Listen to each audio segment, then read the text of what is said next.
अगर आप B pharma करने की सोच रहे हैं या फिर आप उसमें एडमिशन लेने वाले हैं, तो इस वीडियो में मैंने कुछ पॉइंट बताए हैं। अगर आप उन पॉइंट के अंदर आते हैं तो आपको बी फार्मा नहीं करना चाहिए। दोस्तों, मैं बी फार्मा को बिल्कुल भी गलत नहीं कहता हूं, क्योंकि मैंने इसके ऊपर ऑलरेडी काफ़ी सारी वीडियोस बनाई हैं, जैसे कि बी फार्मा करने के 5 चौंका देने वाले फ़ायदे, बी फार्मा के गवर्नमेंट जॉब कौन कौन सी होती है। वीडियो शुरू करने से पहले मैं आपसे कहना चाहूँगा, अगर आप किसी गवर्नमेंट या प्राइवेट कॉलेज से बी फार्मा, डी फार्मा या फिर एम फार्मा कर रहे हैं, तो आप हमारी टीम के साथ जुड़ सकते हैं।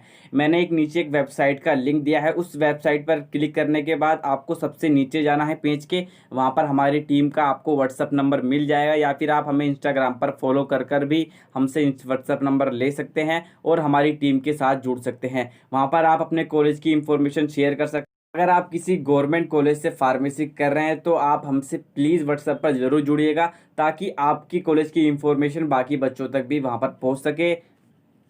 वेबसाइट का लिंक आपको नीचे डिस्क्रिप्शन में मिल जाएगा। डिस्क्रिप्शन पर जैसे आप वेबसाइट पर क्लिक करेंगे तो वेबसाइट पे सामने आपके सामने एक पेज ओपन होगा। पेज के सबसे नीचे जाइएगा, वहां पर लिखा होगा एडुकिंग इंडिया व्हाट्सअप नंबर। वो नंबर को कॉपी करके सेव करके अपना नाम, आप कहाँ से फार्मेसी कर रहे हैं, जो सा भी कोर्स कर रहे हैं, वो हमको भेज दीजिएगा। तो अब वीडियो शुरू करते हैं। बात करते हैं पॉइंट नंबर 1 की, फेक कॉलेज। काफ़ी सारे स्टूडेंट फीस कम होने के चक्कर में फेक कॉलेज में एडमिशन ले लेते हैं। ये गलती भी स्टूडेंट्स की नहीं होती है, क्योंकि जब वो कॉलेज विजिट करते हैं या फिर जब फ़ोन पर बात करते हैं, तो उन्हें ये बताया जाता है कि ये एक अप्रूव्ड कॉलेज है। लेकिन वहाँ पर 1 साल 2 साल पढ़ने के बाद उन्हें पता चलता है कि ये एक फेक कॉलेज है और यहाँ से बी फार्मा, डी फार्मा करने का कोई फ़ायदा नहीं है। और फिर वो वहाँ से हटकर फिर से स्टार्टिंग से बी फार्मा करते हैं, तो इससे काफ़ी ज़्यादा दिक्कत आती है। अगर आपको पता करना है कि कोई कॉलेज, जिस कॉलेज में आप पढ़ रहे हैं या फिर आप एडमिशन लेने वाले हैं, वो पीसीआई अप्रूव्ड है या नहीं, वो कैसे करते हैं, तो सिंपली आपको जाना है पीसीआई की ऑफिशियल वेबसाइट पर। वहाँ पर आपको पीसीआई के अप्रूव्ड कॉलेज की लिस्ट मिल जाएगी। उस कॉलेज में अपने कॉलेज का नाम देखिए। अगर आपको कॉलेज का नाम नहीं मिलता है, तो इसका मतलब दोस्तों वो कॉलेज बिल्कुल भी सही नहीं है बी फार्मा, डी फार्मा करने के लिए। दोस्तों, ये गलती क्यों होती है ये मैं आपको बता देता हूँ। आपने कभी बहुत बार देखा होगा, कमेंट सेक्शन के अंदर आपको वहाँ पर नंबर मिलते हैं कि अगर आपको बी फार्मा, डी फार्मा करना है तो हमसे कांटेक्ट कीजिए। या फिर आपने अखबार वगैरह में भी एड्स वगैरह देखे होंगे, तो वहाँ पर बच्चे फीस कम होने के चक्कर में वहाँ पर एडमिशन ले लेते हैं। अगर आप भी बी फार्मा, डी फार्मा या फिर कोई भी कोर्स करना चाहते हैं, तो आप हमसे कॉन्टैक्ट कर सकते हैं। आप हमारे, जो मैंने आपको व्हाट्सअप बताया था, वहाँ पर आपको व्हाट्सअप का नंबर मिल जाएगा, आप हमसे कॉन्टैक्ट कर सकते हैं। आपको एक PCI approved college, AICT approved college में एडमिशन करवाया जाएगा, जिसकी फ़ीस भी ठीक ठाक होगी। तो आप हमें व्हाट्सअप जरूर कीजिए, ताकि आप एडमिशन ले सकें एक सही कॉलेज में, और किसी के भी झांसे में ना आए, जो कि आपको कमेंट सेक्शन में या फिर कहीं भी आपको करवाते हैं कि हम आपको कम फीस में बी फार्मा, डी फार्मा करवा देंगे, क्योंकि उनका कोई भी भरोसा नहीं होता है। तो मैं आपसे रिक्वेस्ट करता हूं कि ऐसे कॉलेज में बिल्कुल भी एडमिशन ना ले। तो इसलिए मैं कहता हूं कि आप बी फार्मा बिल्कुल भी ना करें ऐसे कॉलेज से जो पीसीआई अप्रूव्ड ना हो। अब बात करते हैं पॉइंट नंबर 2 की। जब आप बी फार्मा कंप्लीट कर लेंगे, तो आप 3 लाइसेंस ले सकते हैं। पहला लाइसेंस होता है केमिस्ट शॉप का लाइसेंस, दूसरा होता है मैन्युफैक्चरिंग का लाइसेंस, तीसरा होता है होलसेल का लाइसेंस आप ले सकते हैं। इसके ऊपर मैं डीप में नहीं जाऊंगा, तो मैं आपको सिंपली बता देता हूं कि क्या होता है कि काफ़ी सारे स्टूडेंट्स को सिर्फ मेडिकल स्टोर खोलना होता है, यानी केमिस्ट शॉप खोलनी होती है।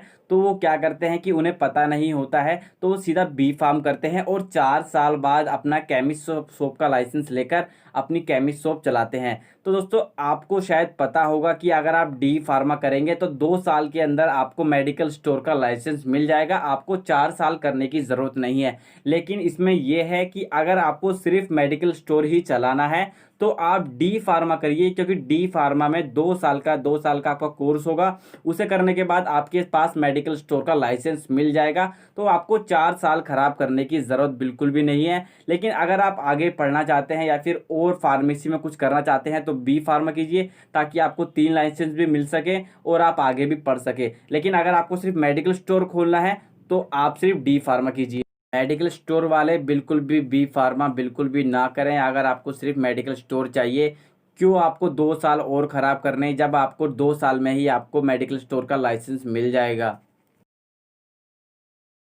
अब बात करते हैं तीसरे पॉइंट की, जो है फार्मेसी स्टडी। काफ़ी सारे स्टूडेंट्स पेरेंट्स रिलेटिव के प्रेशर में आकर बी फार्मा कर तो लेते हैं, लेकिन उनका बिल्कुल भी वहाँ मन नहीं लगता है। तो ये मेरी तरफ से सजेशन है कि अगर आपका बी फार्मा करने का मन नहीं है तो आप बिल्कुल मत करना। आप कोई और सा कोर्स करें जो आपका मन हो। आप अपने पेरेंट्स को कन्विंस करें कि मुझे ये वाला कोर्स नहीं करना है। लेकिन अगर आप अपने पेरेंट्स की बात मानते हैं तो बी फार्मा भी काफ़ी अच्छा कोर्स है। उसके बारे में मैंने डीपली आपको समझा रखा है और वीडियोस में, उनका लिंक आपको नीचे डिस्क्रिप्शन में मिल जाएगा। वो वीडियोस आप जरूर देखिएगा ताकि आपको फार्मेसी के बारे में और पता चल सके। कोई स्टूडेंट फार्मेसी में एडमिशन लेता है पेरेंट्स के प्रेशर की वजह से, रिलेटिव के प्रेशर की वजह से, तो होता क्या है कि वो फार्मेसी में अच्छा नहीं कर पाते हैं और वहाँ पर काफ़ी सारे सब्जेक्ट में फेल हो जाते हैं। और जो फार्मेसी के एग्ज़ाम का रूल है वो ये है कि अगर आपका फर्स्ट ईयर क्लियर नहीं है तो आप थर्ड ईयर के एग्ज़ाम नहीं दे सकते हैं, और अगर आपका सेकेंड ईयर क्लियर नहीं है तो आप फाइनल ईयर के एग्ज़ाम नहीं दे सकते हैं। काफ़ी सारे स्टूडेंट जो होते हैं वो करने तो 4 साल का कोर्स आते हैं, लेकिन वो फेल होने की वजह से उनका 5 साल का 6 साल का वो कोर्स हो जाता है। काफ़ी सारे स्टूडेंट्स हैं जो काफ़ी कमेंट करके बताते हैं कि सर मैं काफ़ी इसमें फ़ेल हूँ, मैं अगले जो ईयर का है वो एग्ज़ाम नहीं दे सकता हूँ क्योंकि मेरे फर्स्ट ईयर की अभी जो कुछ सब्जेक्ट हैं मैं उसमें फ़ेल हूँ। तो ये मेरी तरफ से सजेशन है कि अगर आपका मन ना हो तो आप ना कीजिए। अब बात करते हैं दूसरे पॉइंट की, वीक स्टूडेंट। दोस्तों अगर आप इसको पॉइंट की तरह ना लें तो आप बेहतर होगा। ये मेरी तरफ से आपको सजेशन है कि अगर आप एक वीक स्टूडेंट हैं और आप चाहते हैं कि आप बी फार्मा करें तो इसमें कोई भी टेंशन नहीं है, आप आराम से बी फार्मा कर सकते हैं। लेकिन आपको यहाँ पर काफ़ी ज़्यादा मेहनत करनी होगी क्योंकि आपको ही पता है बी फार्मेसी के अलावा जितने भी कोर्सेज होते हैं या फिर कोई भी कोर्स है तो वहाँ पर अगर आप बी फार्मा करने के बाद अगर आप सोचते हैं कि आपको बी फार्मा करते ही 30-40 हज़ार रुपये की नौकरी मिल जाएगी तो ऐसा बिल्कुल भी नहीं है। क्योंकि दोस्तों हर कंपनी को चाहिए होता है कि जो बच्चा फार्मेसी करके आए उसे अच्छी खासी नॉलेज हो फार्मेसी की, उसके परसेंटेज वगैरह अच्छे हों, ग्रेड वगैरह अच्छे हों, काफ़ी सारी चीज़ें इसमें मैटर करती हैं। और काफ़ी ज़्यादा दिक्कत आती है जो होते हैं वीक स्टूडेंट्स। अब वो करते क्या है कि जब फार्मेसी में एंटर होते हैं तो 1 सेमेस्टर 2 सेमेस्टर तो वो पास हो जाते हैं, थोड़ा इधर चीटिंग किया उधर चीटिंग किया। दोस्तों अगर आप वीक स्टूडेंट हैं तो आपको स्टार्टिंग से ही मेहनत करनी होगी। अगर आप चीटिंग करते करते ऊपर जाते हैं तो कोई भी फ़ायदा नहीं होने वाला है बी फार्मा का, कि आप सोचते हैं कि हमें डिग्री मिल गई तो अब हमें जॉब पक्का मिल जाएगी। इसकी कोई भी गारंटी नहीं है दोस्तों। मेरे हिसाब से तो किसी भी कोर्स में कोई भी गारंटी नहीं है कि आपको इस कोर्स करने के बाद आपको जॉब मिल जाएगी। उम्मीद है दोस्तों आपको वीडियो पसंद आई होगी। कोई भी सवाल आपका होता है तो आप हमें इंस्टाग्राम पर फॉलो करके वहां पर हमसे पूछ सकते हैं, या फिर वेबसाइट में जाकर आप हमारे फ़ोन नंबर को ऐड कर वहां पर भी आप हमसे राय ले सकते हैं। अगर आप किसी कॉलेज में या फिर आप 11th या 12th क्लास में या फिर आप फार्मेसी करना चाहते हैं तो आप हमें व्हाट्सअप जरूर कीजिएगा ताकि आप अपने एक अच्छे कॉलेज के बारे में जान सकें। मुझे नीचे कमेंट कर जरूर बताइएगा कि वीडियो आपको कैसी लगी। इसके अंदर जो मैंने 3 पॉइंट बताए हैं वो पॉइंट हिसाब से सही है या नहीं। अगर आपसे कोई भी दिक्कत है तो आप कमेंट कीजिए ताकि और को भी थोड़ी बहुत नॉलेज मिल सके और मैं भी थोड़ा बहुत और जान सकूं आपके कमेंट से, अगर आप और एक्सपीरियंस वाले हैं। तो आज के लिए इतना ही। धन्यवाद।